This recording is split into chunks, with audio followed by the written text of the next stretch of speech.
A histórica relación de Outes co mar foi o xerme da Feira Náutica que este mediodía se estreaba na Ribeira do Freixo. Alí instalaron os seus expositores numerosas empresas vinculadas co mundo da náutica que ofrecerán aos visitantes as últimas novidades no sector. Porque produto desa tradición, hoxe temos un sector económico puxante ao redor do mar. Os asteleiros que podemos ver aquí, os tres asteleiros que temos de reparación e construcción naval, cada un especializado no seu ámbito, pero tamén, empresas vinculadas cos deportes náuticos, con efectos navais, etc. Esta é unha realidade, hoxe en día, unha realidade moi importante que, xunto co marisqueo, que é a principal actividade económica que temos na ría, configura un presente, dende logo,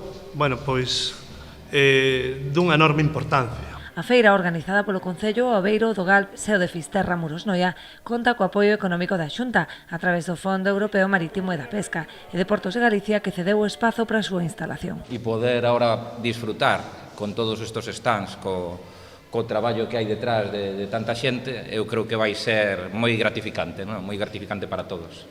Entonces, é de aplaudir, agardo que sexa un éxito grande, sei que o vai ser, e que poidamos repetir moitos anos e que calen todos nós, non? Durante toda a fin de semana desenvolveránse ademais actividades complementarias, como obradoiros e carpintería de Ribeira, saídas por mar e terra, mostra de embarcacións tradicionais, degustacións gastronómicas ou demostracións de actividades profesionais do mar, como pesca ou marisqueo. Haberá tamén espazo para a música, con diversas actuacións musicais, como o concerto de Vacas o sábado pola noite.